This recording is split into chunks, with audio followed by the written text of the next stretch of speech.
question, you can type it in the chat at any time. And if your question gets picked, we'll have you either unmute yourself or I can ask for you. But today we're actually here with Seth in the studio and Keisha and Jason out at Hall of Flowers. Wow, look at us, you guys. Is this the future of podcasting or what? We're everywhere. How's it going? How's it going? Good. Yeah, really good. We are at Hall of Flowers in Santa Rosa, California, in the Bay, which is where I live. And this is an opportunity for retail buyers to interact with California brands. And so the focal point is all on this wonderful California weed. It's Croptober, so we are smelling some delicious, beautiful flowers. Yeah, Jason, how's it going for you? He's sitting right next to me, but via satellite. It's going great. It's a beautiful day. We're hanging out here in the smoking section, and there's a lot of good shades, a lot of good bud getting distributed into the air.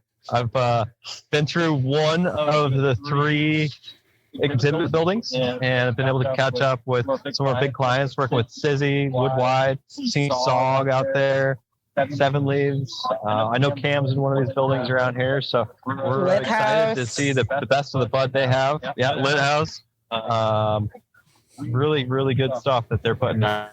And it's nice to hear that we can be a contributing factor and how well they consistently produce that stuff. So definitely a great show. A little bit more relaxed than the Palm Springs show. Like it feels a little bit bigger. Things are kind of starting to pick up right now. And we're seeing quite a bit more outdoor bud at this one, which is really nice because we're in Northern California. Mm-hmm. Yeah, it's so good to see our clients in person, especially just in the times that we're in. A lot of virtual relationship building, so an opportunity to check in with them in person. But then also just see who else is out here, what they're doing, what the flower is looking like, smelling like, what is appealing to people. Purple is really big out here. So I'm smelling a lot of grapes and a lot of frosty goodness. I'm seeing a lot of high THC percentages. That's not the most important thing, but in the retail space, that is a focal point. I don't know. I just like really good flower. So yeah, it's good. It's really good. There's some panels too. We're going to check in on those as well. Yeah, it's super exciting. We talk about seeing the success of our clients all the time, but then to go out and see it in the real world, it's just unreal. So yeah, and are there any panels that you're looking forward to this afternoon? There's a social equity panel that I'm going to dip into after we log off with y'all. And then I just like to sit in panels just because it's an opportunity for me to know what folks in the industry are talking about, what business owners, what's concerning them, what's on their minds, because our clients are among them. And then it gives us an idea from a content standpoint. Being able to speak the language that they're speaking, speak to what they're thinking about and focused on. I think, Jason, you're going to be pretty much walking the rest of the show, right? I'm going to have to find you later. You bet. Just making new friends in the industry. Always love it when I connect up with a cultivator that's here at the show. A lot of times we're just working with the sales and marketing teams that are available to show their product here and kind of just connect with their cultivators if they can get a hold of us, learn about our products, and start crops. Yeah. Super exciting stuff, you guys. Oh my gosh. So AROYA is out there. If you guys are out in Santa Rosa, please sure to reach out to Keisha and Jason. You guys, do you guys want to say anything else before y'all hit the floors again and shake more hands? That's really it. If you see us, if you recognize us, if you see the AROYA logo, come say hi. We may have some swag for you. I'm just saying, we're not supposed to say that, but we do. And just really happy to be here. We're going to let y'all go back to the regularly scheduled programming, talk about that crop steering and cultivation. Jason, anything else? No. We out? Great show. Good luck, Seth. Make us proud out there. That's right. Hold it down, Mandy. I'll do my best, guys. Looks like you're having fun. I'm a little jealous, but keep it going. So good. We'll be out there for. We're going to bring back here. Yeah, we'll be out there for MJ BizCon with them. So I'm mostly jealous of the beautiful weather, where it's about summer's almost over here in the Northwest, and it's like the perfect time of year in Santa Rosa right now. No, we got perfect weather. Super lucky. All right, we're gonna get right back to it. Thank y'all. Good to see you, and have a good show. Good to see everybody who's on with us today. Thanks, Bye, Keisha. Cool. Thanks, Jason. Yep. See you guys that later. Was fun. Well, this is the future of podcasting, everyone. Well, back to the studio with Seth. How's it going? Good. That was pretty fun to have Jason and Keisha check in. That was really enjoyable. Like I said, I'm a little jealous, but we all get to travel a little bit, so I can't complain that much. We'll be out there soon enough. We will. Oh yeah. Well, I'm in California just a little bit, so. Oh yeah. Well, awesome. So we're here for episode 41. Super exciting. We got some questions that came in over the week on Instagram. We're getting questions come in over on YouTube right now. Before we get started, Seth, is there anything else that you wanted to say? Any messages or updates or anything? Nothing that strikes top of my head right now. Yeah. Okay. Sounds good. I'm going to go ahead and jump into our questions. Over on YouTube Live, Salty R wants to know, well, they gave us a shout out. Thanks for doing these. I love them. And they're wondering, what cues you give plants under HPS for the ripening stage. Does dropping PPFD help? No, typically I don't like to drop PPFD unless I'm in a situation where, I'm got a plant that's way too big for my media and I'm drying back too fast to be able to apply a generative steering technique. So under HPS, really, when we're talking about ripening, one of the bigger things is going to be running your diff, pushing that generative strategy in the last 2 to 3 weeks of flower. And that's about it. I mean, as far as lowering your PPFD goes, typically I want to keep that PPFD nice and high right up till the end.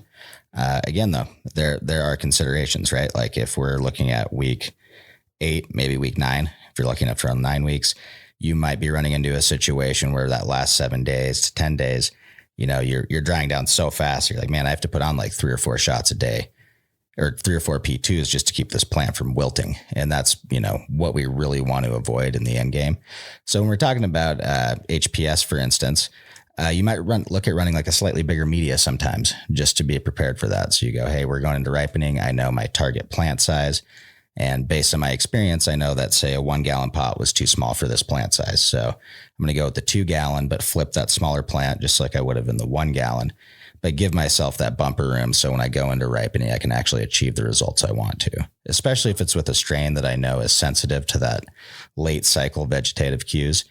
Some strains will tend to loosen up and put out some more vegetative growth. And, that's what we really want to avoid. So as long as you can push a generative cue in terms of, having a 2-hour irrigation window in the morning, about 2 hours after lights on, ideally, and then running that 22-hour dry back. Now, when you can't do that, which is, very common, the best you can do is try to space out the end of your P1, distance in time from the end of your P1 to your first and hopefully only P2, which would be a corrective shot later in the afternoon. And ideally, you'd want to stretch that out to about 2 hours before lights off, and then correct either at minimum the amount that you want to see your dry back point raised to in the morning, or bring it all the way back up to field capacity.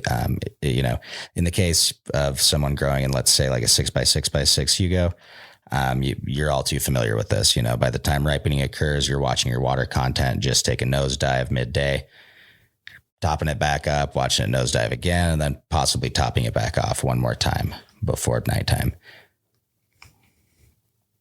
Great. Thanks, Seth. If there's any other follow-up for that, Salty R, please do let us know. We had a couple questions come in over on Instagram this week. So Mitch by All wants to know, when do you typically use amino acids and silica when growing? I don't really push amino acids super hard, although I definitely think they can have their benefits. But both that and silica, I usually push during stretch and about a week after. And what that really does is help me beef up plant structure and establish those nice stiff branches so we can hold up some big buds. Going beyond that, I've noticed that running silica later on, I don't really get a huge benefit from running it past when I'm setting that plant structure. So that's a good point, to pull it back. And another thing to consider too with certain silica supplements, some of them can tend to be a little chunky and hard to mix up. So if you are running those and you're hand mixing, especially, you're going to want to take and probably try to dissolve that in some warm water first, make a stock solution, dump it into your tank, make sure it's stirred in, and give it, 10 to 15 minutes between mixing your silica and adding any other fertilizer to your tank. If you're in an injection system, you might want to really look into, the maximum strength that your stock solution can be and work with the limitations that your injector has. I know silica can be pretty tough on dosatrons, particularly, definitely other injection systems as well. Awesome. Thank you for that. We did have a question come in through the chats. Diane, I'm going to ask for you. So Diane wants to know, can you ask, why do we use higher EC in the media during stretch? And why do we have to lower our media EC in bulking? So during stretch, we're using two different strategies to try to inhibit the actual elongation of plant cells. So we want those cells to divide rather than stretch. And there's two ways we promote that. One is by, limiting that oxygen injection to the root zone to a short amount of time, so we're not continuing to stimulate vegetative production.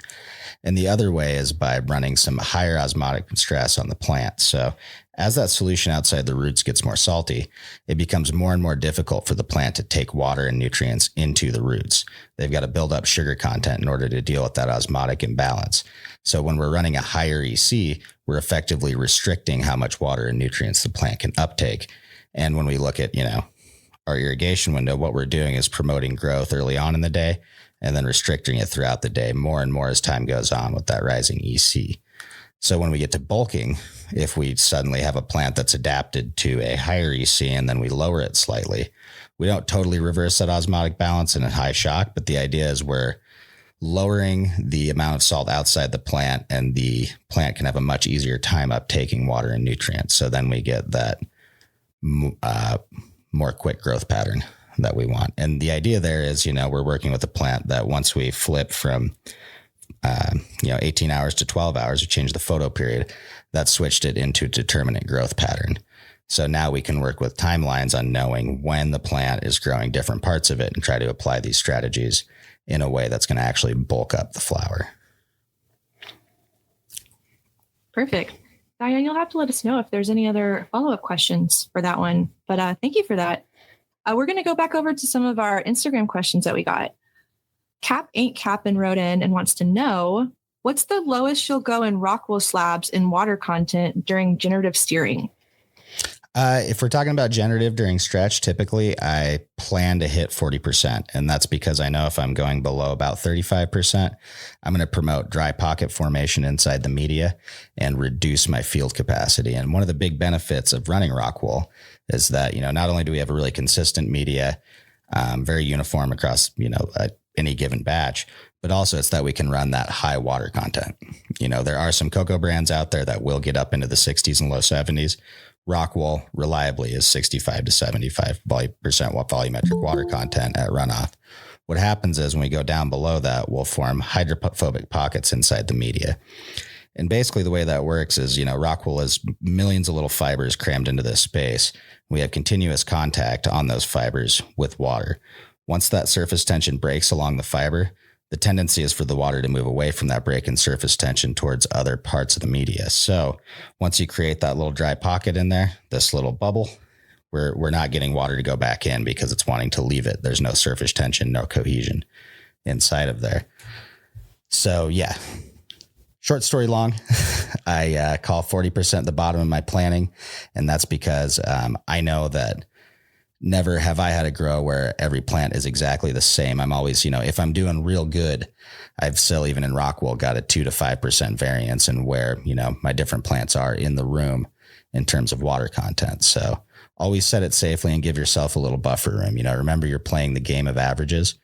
And with Rockwool, what we want to really do is not blow out that field capacity early on. We want to maintain that way when we get through bulking and into ripening, we still have that 55% to 65% field capacity. And at that point, if we want to push, let's say, a 30% dryback, well, we need to still be up at 65 if I want to dry all the way back to 35 and not start chasing my field capacity down. So, it is tempting as it is to want to push the really the really tall drybacks during generative stretch. We still got to work with, how well the media can operate and its properties. That's a classic thing that actually throws people off of Rockwool when they first make the switch from Coco, is they have one bad over drying event during stretch, because those plants are growing. And as all of us know, you're in there adding a little bit of water every day or every other day, trying to keep up with the plant's needs. It's really common. Hey, we took a weekend and come in on Monday and the plants are all way too low. Like, we got to get them back up. But you'll notice, like, if those hit 20%, your plants are still going to look great. In fact, they might look beautiful, but now you might only hit 40% field capacity or 45%. And at that point, now we really just narrowed that window that we can dry down into, and kind of took away our ability to steer through irrigation. Yep. Super important stuff to keep in mind. Diane came back with a couple of follow-up questions. So I'm going to go through those real quick. Why are people using 1.2 GPH drippers or 0.3 GPH instead of 20 GPH sprinklers? Why is it important to water our plants in lower rates? Do you have advice? Well, yeah, actually. So really the reason to, bring that so far down into the small area, like 0.3, 0.5, 1, 1.2, is because there's a limit to how quickly we can put water on the media and have it distributed effectively throughout it. We're dripping that on at one point, it's going to move downward, but it's also got a wick outwards. So if we're putting it on too fast, what happens is the water, literally picks up so much velocity inside the soil that it'll channel down through and come straight out the bottom. And we won't get two things. Number one, we won't get even saturation. We won't be flushing the things we want to flush out because we're only effectively saturating a small part of the pot. And then, where the rubber hits the road there is a 20 gallon per hour sprinkler that's great on the ground, or a 20 gallon pot. But if we're using a 1 or 2 gallon pot, we've got to change things accordingly. And at the end of the day, it all comes down to efficiency and the ability to build that EC. If you have a 20 gallon per hour sprinkler in a 2 gallon pot, you're going to be barely cracking that thing on before you have to turn it off again in order to get a shot small enough that it doesn't run off prematurely, and that also isn't going over field capacity and flushing media out almost every time you turn it on. Awesome. Diane, you'll have to let us know if you have any other follow-ups for that. Michael also posted a question in the chat. Michael, do you want to ask your question, or I can ask for you? I can definitely ask for you. Michael wrote in. Michael, you want to, take it over. Yeah, there he is. So I actually have a good enough connection this time. Nice. So accepting that everything has a lifespan, how long do you like to run equipment under ideal conditions? Like basic stuff like drip emitters, your water filters, air filters, obviously every run, but everybody has a different kind of standard on it. Like the light company is going to sell you on new bulbs every run, So what are your basic standards for equipment change out? So, basic for drip emitters, I like to change out the lines, the emitters every, 5 to 10 runs max. A good way to look at that is I like to take drip cups, and when I'm, let's say flushing my lines out, I'll go put some drip cups under some emitters and just do like 10 of them in the room and see how much variance we have. If you hit a point where you're over 10 to 15% variance from one cup to the next, each with the same number, let's say 2 emitters in it, then we're starting to hit a point where you're like, okay, I can't effectively control what my water content is anymore. So there is no hard line rule on that. A lot of it depends on your, what fertilizer you're using, what your water quality is like. I recently was going through this with some people. We were finding, interesting old parts of the system that hadn't been cleaned yet versus, newer parts that had. And I was like, oh, where's this chunky stuff? Oh, yeah, obviously there. That's not, So there's quite a few factors. If you were going to, start from everything being perfect, I would probably swap those out on average every 5 runs. There's no emitter out there that I've found that is totally resistant to being broken down by salt water. Unfortunately, where a lot of this technology, it's newer to the cannabis cultivation industry, but it's not new tech in terms of like the emitters and some of the basic horticultural tools we're using. So, Netafim 30 years ago never thought about anyone feeding at a 3.0. I can tell you that, I know a lot of people in, general horticulture that use the same products, and they're fertigating like 3 to 5 times a year in nurseries and stuff. So it's a little different ball game depending on where you're at. Or if you talk about like grape growers, yeah, they might get 10 years out of a set of emitters dripping only filtered water through them ever, so there's that. As far as bulbs go, usually a year is pushing it. In my opinion, that's where I start to, potentially see failures and stuff. So either 6 months or a year, depends on what you can afford. LEDs, I haven't seen the long end of those. Usually they start to fail, I've noticed, before you get a whole lot of brightness reduction. Just general heat related failures or, 40,000 hours of use, things like that. Water filters. Yeah. Yeah. Well, they fail epically, just like other bulbs. Water filters is often as needed, man. In my experience, I use like a lot of the disc micron filters from Netafim, and you don't have to replace them as often, but I'd clean them every day just because where I was working, we had some water quality issues. And if you've got a series of filters that are kind of your last line of defense before it hits your emitters, you want to make sure those are clean and flowing well. Even if it's 3 stages, like if you have a screen that plugs up and blows out suddenly, you might as well just throw the screen away, So let's see, what was that last one there? Water filters, air filters. Same rule, I try to develop a kind of a program and how often we want to change them. A good example is if you get a big old dehu and you walk in, like here's my experience in the greenhouse a little bit. You walk in and there's a giant hole in the filter or part of it sucked through. You went a little too long. But in an indoor facility, typically you shouldn't have to change those filters too terribly often, once every couple runs, but that's all dependent on dust load. And then, carbon filters, if we're talking about growing in like an urban area, I guess personally, I haven't had to grow on a commercial scale in town, so I couldn't really tell you how long to expect those to last. We do have to, out here in the middle of the Mojave, we do have to cycle our air filters out a little more often, usually Dust. Every run, if we're lucky, every other run. Okay. There's just too much dirt in the air. Yep. And our local municipality requires a zero smell drift.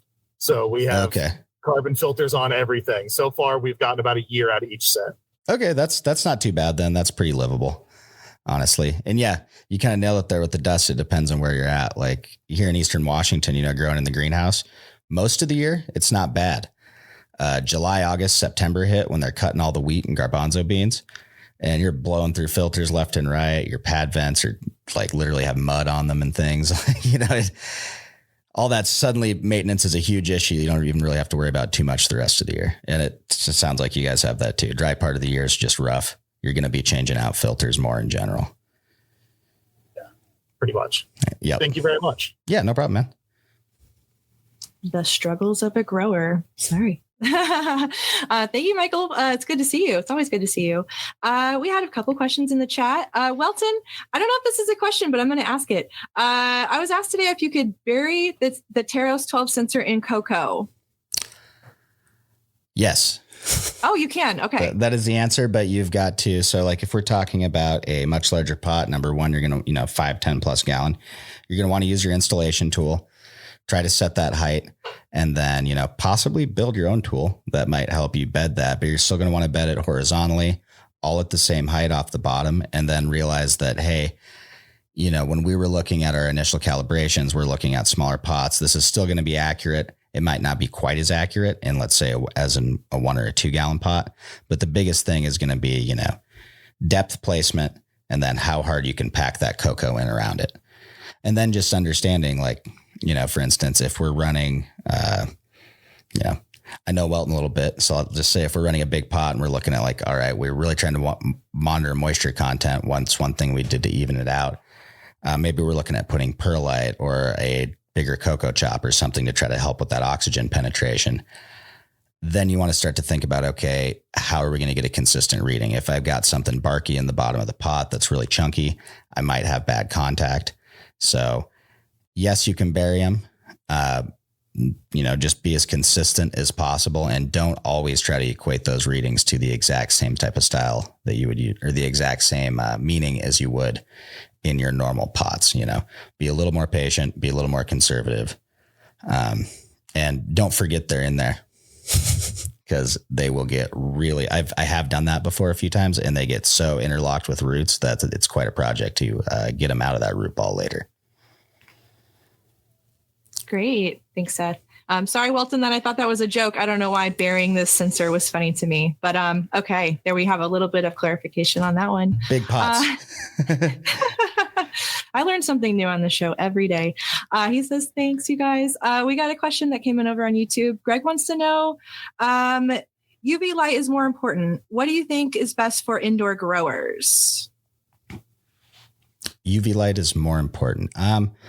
Well, I mean, there's a few things to look at here. Number one, the last 30 years or so of HPS technology has kind of shown us you can absolutely grow good cannabis without the presence of UV.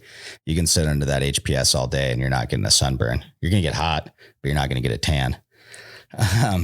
Number two, I do think it's quite beneficial. So some of the modern lighting spectrums coming out, particularly the LEDs with UV supplementation and far red supplementation for the end of the cycle, I think have a lot of benefits. Right now, there is not, as each technology comes out and we march forward in time, we have more and more data to look at, right?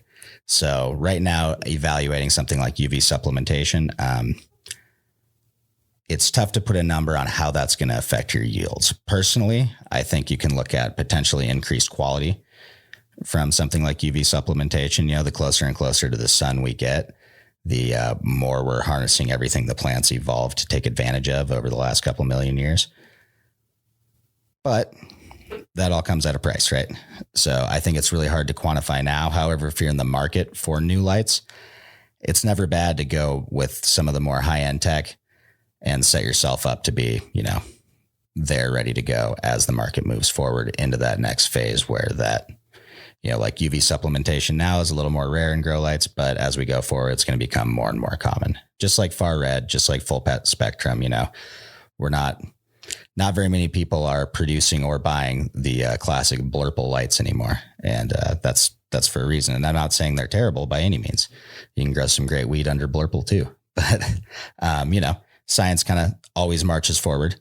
And it's never bad to be on the cutting edge, just so long as you're looking at like, okay, I don't want to reactionarily say, hey, I just outfitted my facility with all these LEDs last year, these 720 watts, they're great.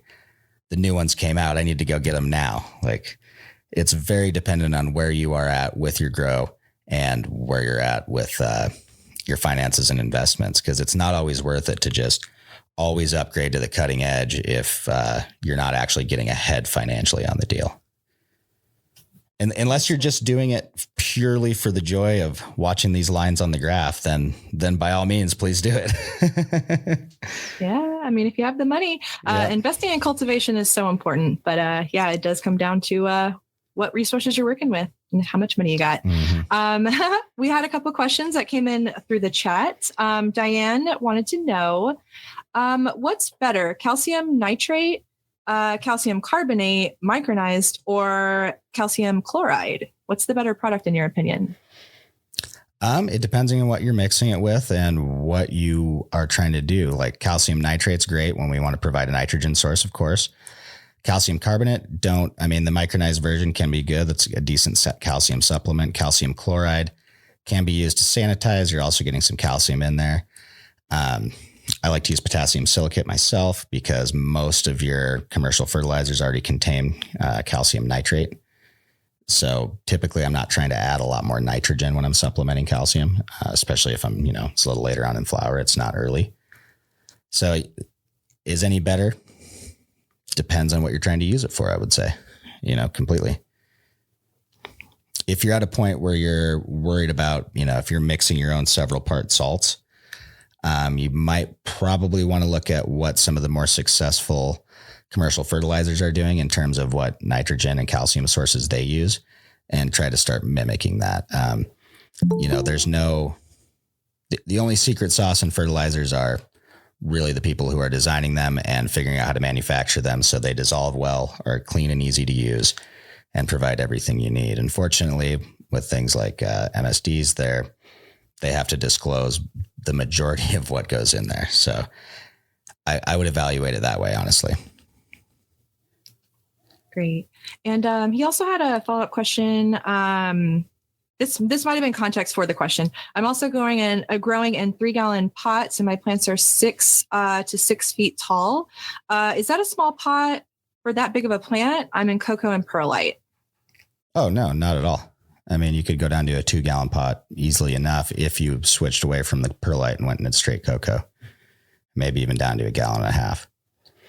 When you've got cocoa and perlite, that puts us in a lower water content range. So you're probably only hitting like the low 40s in terms of volumetric water content. So what that means is, although we got great root oxygenation, it's harder to go generative and control that stretch or ripen at the end, because if we're only hitting 42%, the 3-gallon pot does give us some buffer room, but with a 6.5 foot plant, it's still probably drying down fairly fast at the end of the run. But again, that also will be dependent on, what your PPFD and VPD look like. If you don't have enough light and we don't have enough, negative pressure coming from the air pulling up through the plant, we're not going to get that much transpiration. I think depending on what your current situation is, like I've grown in 3.5 gallon pots a bunch. They're great. There's a lot of room for error. It is pretty easy to go generative for the most part. And if you're feeling like you can't, go generative to ripen, just flipping the plants a little smaller might be pretty easy as well. Awesome. Thanks for that.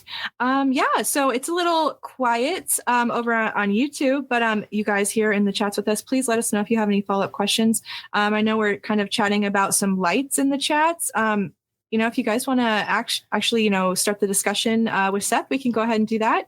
But I'm going to go over to an Instagram question that we had that came in from Baby Got Drybacks this week.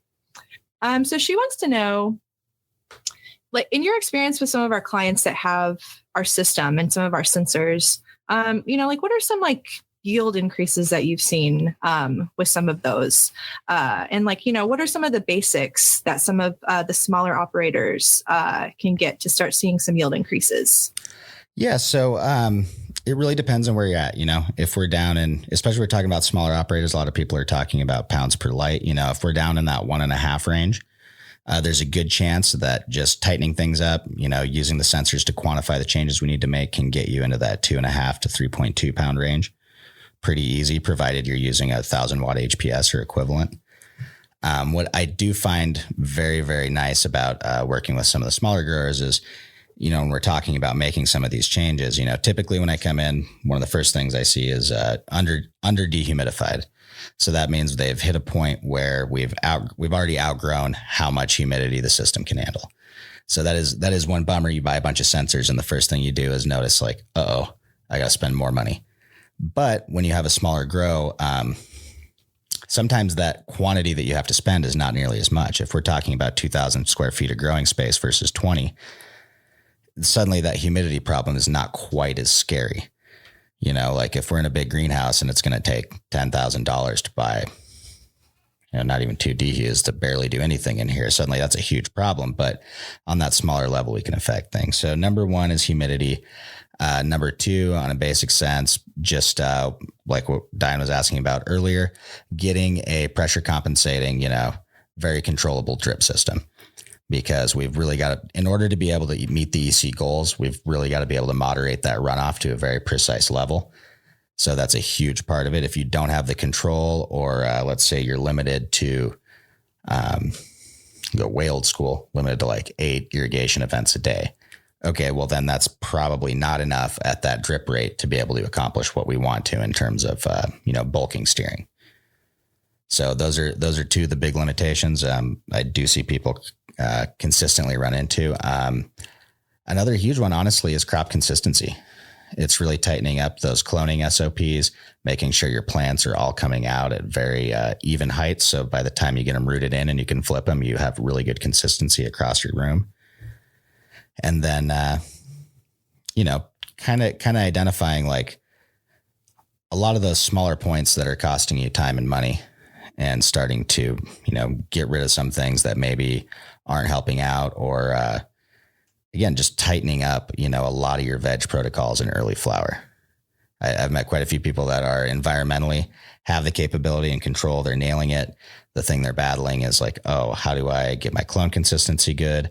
How do I get out of veg with a high enough light intensity to hit the ground running in flower and not take a lot of time ramping my lights up? there's a few things to consider. Another big one I've run into is that light intensity deal. So if I come out of clone with all of my lights, maxed out at like I'm getting 400 ppfd on the plants, that means it's going to take me time in flower. And this is very classic knowledge. I think every grower has probably experienced this.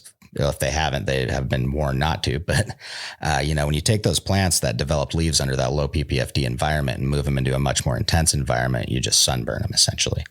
So what we want to do is try to raise that ppfd in veg to the point where we're basically matching DLI and veg to flower. And the idea there is we're building leaves that have a higher content of chloroplast, so therefore for chlorophyll, they can actually absorb that light energy and do something with it. The real classic example is you coming out at 400, going in, trying to like rock 800 right away. The leaves you have look burnt and yellow. And then a few days later, new dark green leaves start growing, darker than the ones that were there before.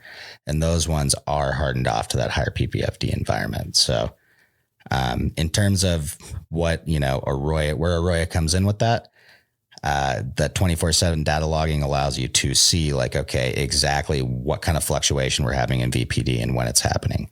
We can dial, our heat in the room. Basically, it just gives visibility on a lot of these things that were hard to quantify. And also, when you're upgrading from, let's say, the classic hardware store hygrometer that's got plus or minus 5 degrees and plus or minus 8% of humidity. Well, we get that down to 1 degree and plus or minus 1%. Now we're talking some actual, precision agriculture.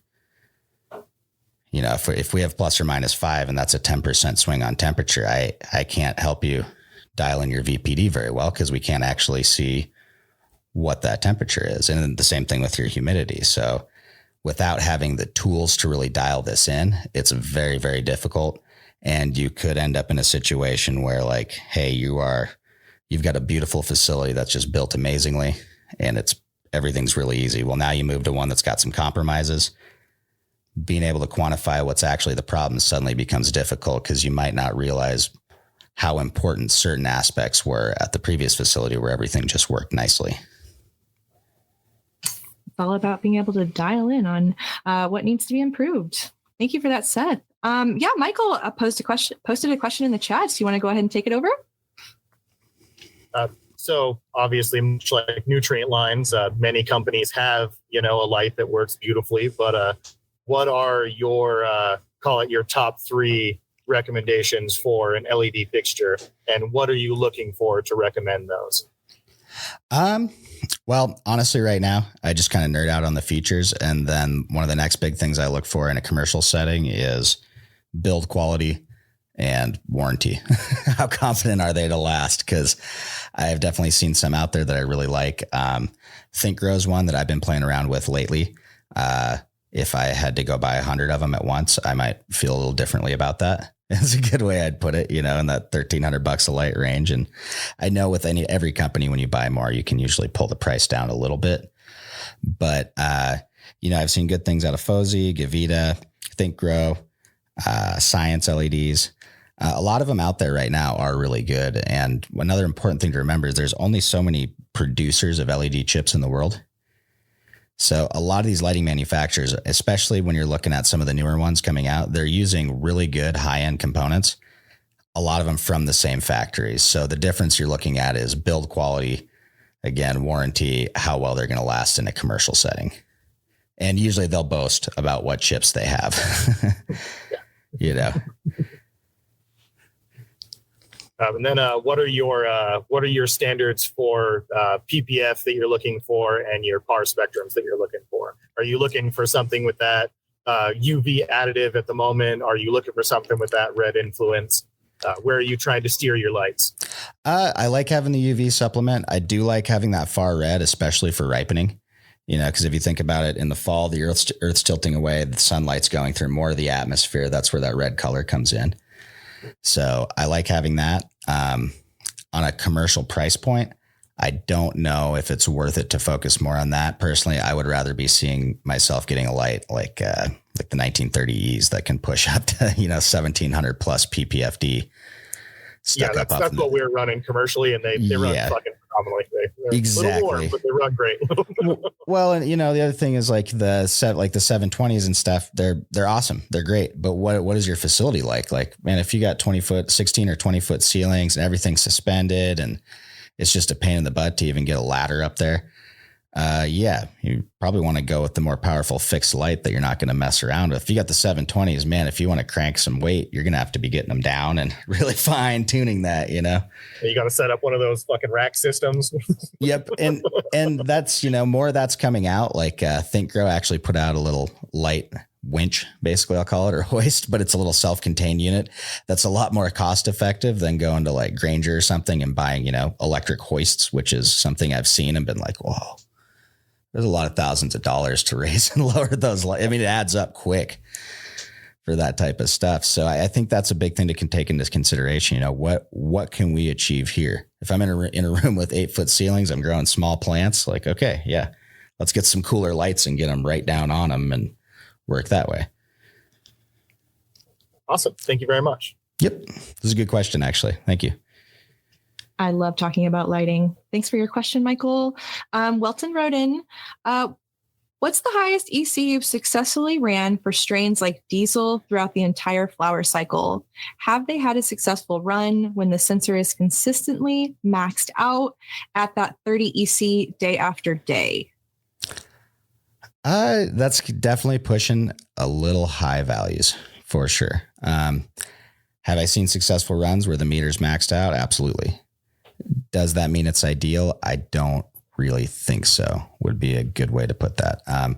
On the other hand, one important thing to remember, especially if you're having irrigation issues or let's say plant consistency issues on the same zone, especially running in Rockwool, as that plant, or not as the plant, but as the pot gets drier and drier, we're coming down in water content, that EC is spiking. And part of that is, we hit a point in that low end of the equation where the equation kind of starts to fall apart because we don't even have continuous contact along any of the probes in terms of moisture. So the lower we get to each end of the range, the less accurate that EC reading is going to be. So if I'm, seeing a plant that's drying down to, let's say 10%, what I probably want to do is go look and see if I can move that sensor or move the sensor to another plant, pull it out, wash it, replace it in a different spot on the cube, or move to another plant and just try to use like a spot checker on that particular cube now. Because at that point, if you have stabbed into one of those dry pockets, you're going to continue to see that spiking every time it goes below a certain water content, just because suddenly the probe dries out and it shoots up exponentially. And also your water content will be less accurate because suddenly it's dried out. Then that's shouldering off real quick too. Awesome. Thanks for that, Seth. We had a couple questions over on YouTube. Hassani Red wants to know, is there any benefit to lowering light intensity last week or week 2? Last week or 2? Last week or 2, yeah. Okay. I was like, if it was week 2, definitely not. Last week, yes and no. Personally, the sun doesn't really get much dimmer unless the clouds go by in the day. We're not typically running our plants so late into the fall that we see massive light intensity reduction unless, I'm guessing, this could be a wild guess, but there's probably not many people in this listening to this program. Maybe we got some Canadians, but probably not many that are growing above 45 degrees north. There's a certain point above in latitude where we start to see light intensity depreciate quite a bit later in summer. We're not really seeing that in most places. Now, where that does come in indoor growing is how is our dryback looking in those last 2 weeks and how much have we bulked up? Typically in ripening, we want to see a plant that's slowly sliding into senescence. It's ending the end of its, time that wants to be or is supposed to be alive. But, another consideration there is we're also running a lot of different genetics. And when we're compressing everything into 8 or 9 weeks, some plants might be totally done adding bulk at that point. Other plants might actually still be able to take advantage of that sunlight to bulk up. In a range of genetics, there's also what we consider a finished plant. That doesn't mean they're all in the same point in their lifetime. So, that lower PPFD is nice when your drybacks are pushing so hard that you can't go generative. So right back to what we talked about earlier, if we're hitting that point where our irrigation strategy for the last 2 weeks looks very similar to our irrigation strategy for bulking, and that we're hitting field capacity, but then we're having to keep putting on these maintenance shots to keep it from over drying in the day. That's when it might be beneficial to turn down that light intensity a little bit and slow that down. Now, that's only responsible if you can have enough dehu capacity to maintain that VPD.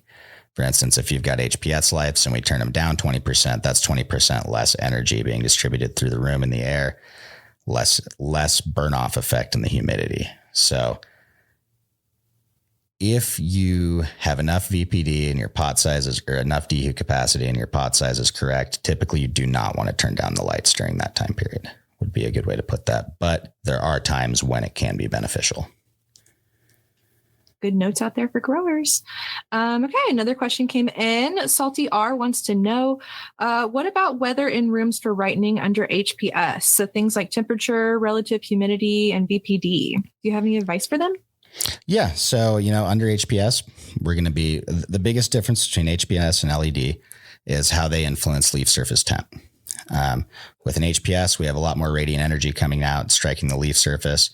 That's causing the leaf surface to heat up, and that's influencing the VPD around the leaf surface itself, which is what, as cultivators, we need to actually be caring about. That's what's affecting how open or closed those stomata are and how much air is being pulled up through the plant.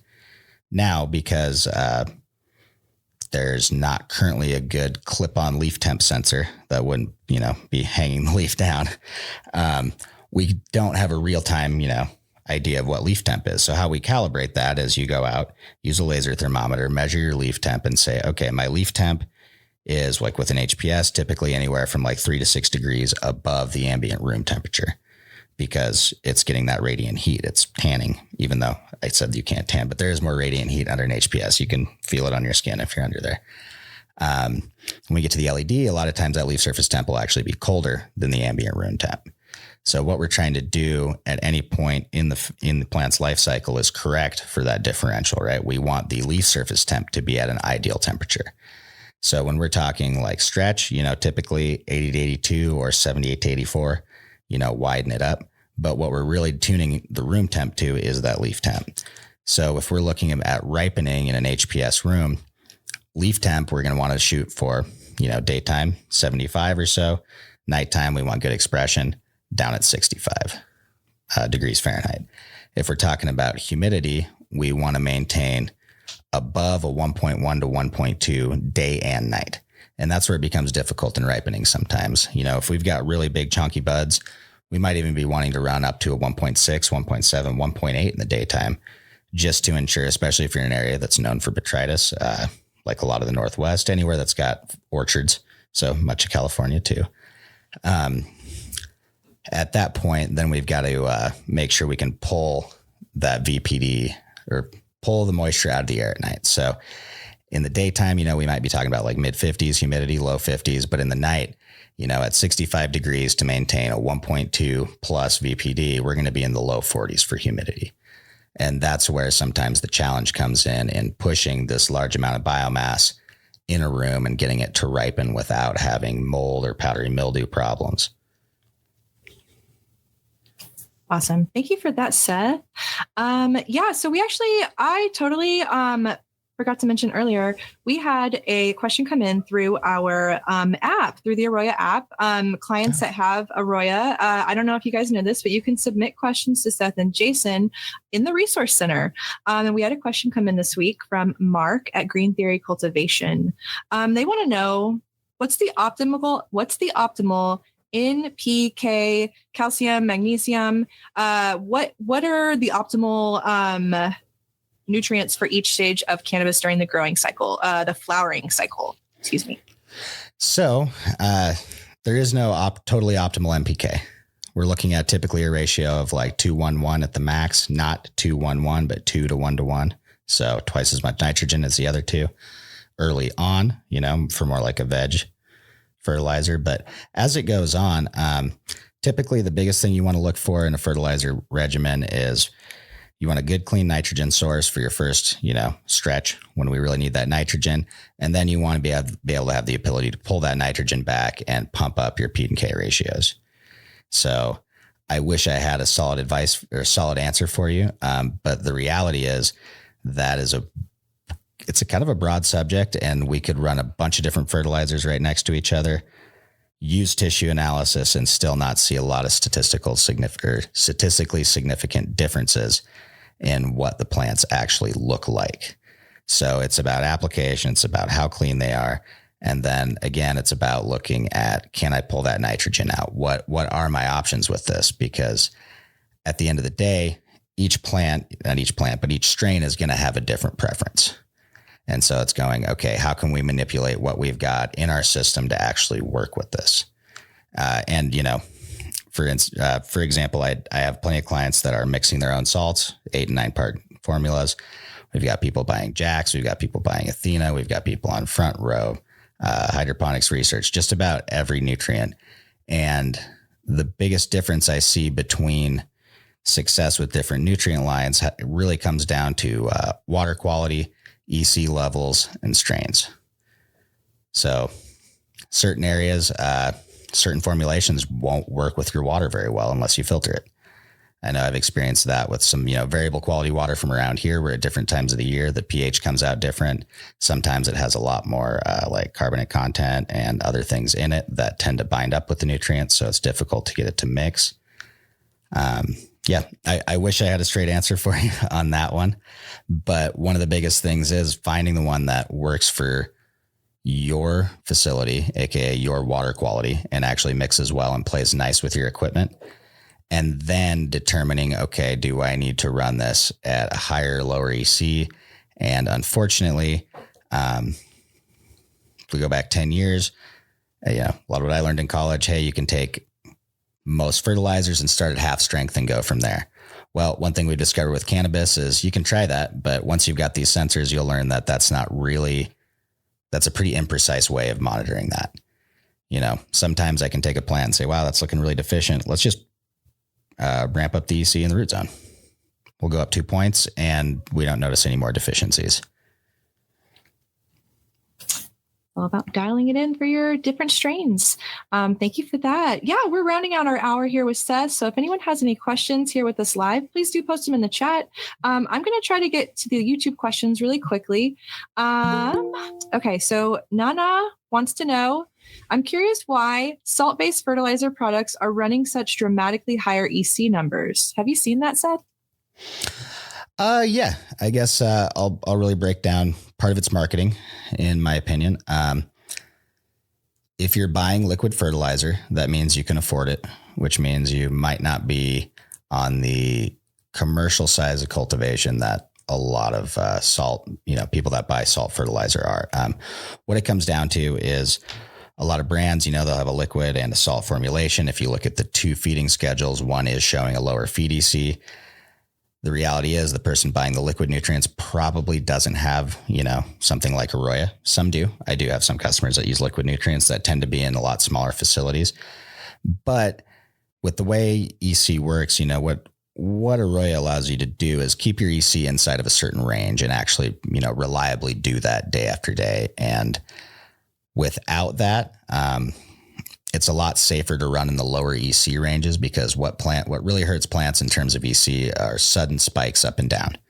Like we talked about earlier, the plant has to adapt to that osmotic balance or imbalance, and it can't do that in just a few minutes or a few hours. So when we're running, lower EC the whole way through, we're adapting the plant to that lower EC and not putting ourselves in quite as risky of a situation in terms of high EC. That's really, I think, what it boils down to, because otherwise we're talking about the same product. Again, usually just end user is different. Great. Thank you for that. I think that this is the last question we'll have time to cover today. So 505 Colt wants to know, so for crop steering, Coco versus Rockwool, what are some pros and cons that you've seen out there? Oh, that's a good one. I like it. So with Coco, we'll just start there. I'll start with the cons of Coco. Coco is a big blanket term. It is one product type. It's got the same material, but the way it's processed can vary widely from manufacturer to, or processor to processor, I should say. It's grown, not just manufactured. But in any event, you can get cocoa that will range from, pre-mixed with perlite, that's, in the mid 30s for water content, to fairly fine cut cocoa that's, pre-packaged in a block that'll hold 65 to 70% volumetric water content. So cocoa is awesome. The big downside is that variability. So if you have a lower quality cocoa, or certain brands and certain lines in certain brands, I won't say which, ones that tend to come in with really low water content are much more difficult to crop steer with because we can't run nearly as generatively in the same size pot. So cocoa is awesome, but there's that limitation. Now, Rockwool, we've got a really consistent, reliable product. It tends to be a little bit more expensive that you're paying for. But what it allows us to do is consistently know that we're going to be able to run that high water content, easily control that dry back. Again, it's pretty rare you get an off batch of Rockwool. The downside to Rockwool is that if you over dry that, it goes right back to that field capacity problem we were talking about earlier. Like, let's say we went with some original Rockwool tech kind of out of the vegetable growing world from a decade ago. Like, hey, we hydrate our Rockwool and then we wait until we see a 50% moisture content lost by weight to water again when we're trying to root in a plant or start seeds or whatever. And traditionally that was done by weight. Well, if I do that in my final growing medium, like let's say my slab or my Hugo, and I dry down from 70% down to 35%, I'm already risking damaging the integrity of the media by promoting the formation of those dry pockets. So that's the downfall of Rockwool. Like, a lot of people do struggle because they will get the Rockwool at some point in stretch, have that excessive dryback. Then they start chasing their field cap down. And then once the field cap's gone, you've got a few choices. You can either, not push much runoff, go super generative, but that's probably not going to work because you're just going to be drying out super fast. So effectively you start bulking, pretty much from, a day or two after that dry down event for the rest of your run. You're just going to be bulking because you have to keep it wet. And when we're talking about, creating big yields, there's three main factors. There's light, carbon, and water. So when we take away any of those three main pillars of plant production, it doesn't matter what nutrients you're running. Like, the plant doesn't care how much those cost. It doesn't care what media you're in. When those things aren't in abundance, we're not producing the same growth. So that's what a lot of people run into with Rockwool. They essentially stunt the plant early on by limiting the water capacity of the media. Now, when we talk about cocoa, here's a beautiful thing. If you have a irrigation system that is less than reliable in your experience, cocoa can save you, because if you dry down in cocoa, all the way down to 20 or less %, I can still get that media back up to field capacity and retain those qualities. Is it great for the plant that I got it close to wilting potentially? Maybe not, but do I lose the benefits of running that media after that one dry down event? No. So cocoa is a lot more forgiving. Downside, there's some more sweeping to do. It's messy, Oh man, I feel like there's so much more to talk about as far as substrates. We should do a whole topic on it. Yeah, that would be fun, actually. And by the way, Mandy, thank you for bringing up the question submit form. I should have dropped that at the beginning, and I totally forgot about it as well. But I want to encourage people to do as much as possible. I think that's the easiest line in. Yeah, no, it's super new. So if you guys have the app, just check out the resource center down in the lower left-hand corner. And you can submit questions and you can learn more about the updates going on in AROYA. Any other messages you want to say, Seth, before we sign off for today? What a great show. No, just enjoy Croptober. And I'm actually going to screen share and show everyone where to. Oh, that's a great idea. Find that real quick, because this is the future. Yeah, why not just show it, right? Yes. Yeah, we're super excited about what we're able to add into the app to help our clients. And this is one of the newest things. Yeah, always. So if you log in, good old Vandalay Industries in here, our nice demo. Go there's set up there. Here's our plus button right down here in the corner. We've got this little question mark. And if you go in here to support form, that's going to give you our general support staff. Go to knowledge base, here you can submit a question for office hours, YouTube link, and then some of our other video series that you can check out. But please utilize those resources. I don't point them out as much as I need to. I know. Well, they're super new. They're super new, and we're adding to them. It seems like every day. So yeah, check back for that stuff, you guys. Awesome show. Thank you, Seth, for holding it down. I'm sure we'll be glad when Keisha and Jason are back. But yeah, I had a great time. What about you? Oh, I had fun. Yeah, the questions were really good this week. I liked it. Yes. Thanks everyone for joining us and submitting their questions. Yeah, if anyone was new to the chat and submitted a question, please do leave your email address for us here. But without further ado, I'm going to go ahead and sign us off. So Seth, thank you for another great conversation. It's always fun getting to hang with you and learn about growing. Thank everyone for joining us for this week's AROYA office hours. We do this every Thursday, and the best way to get answers from our experts is to join us live here. If you have questions about AROYA, we do encourage you to book a demo with our experts. We can tell you all about how our software and our sensors can help improve your cultivation production process. As always, please let us know if there's a topic you'd like covered on future office hour sessions. You can just post it in the chat. You can shoot us an email at support.aroya@metergroup.com, or you can send us an Instagram DM. We'd love to hear from you. We record every session, and we'll be emailing everyone in attendance a link from the video from today's discussion. It'll also live over on the AROYA YouTube channel, so like and subscribe while you're there. And if you find these conversations helpful, please feel free to share with your network and spread the word. We'll see everyone next time. Thank you, guys. Thanks, Seth. Thanks for hosting, Mandy. Yeah, for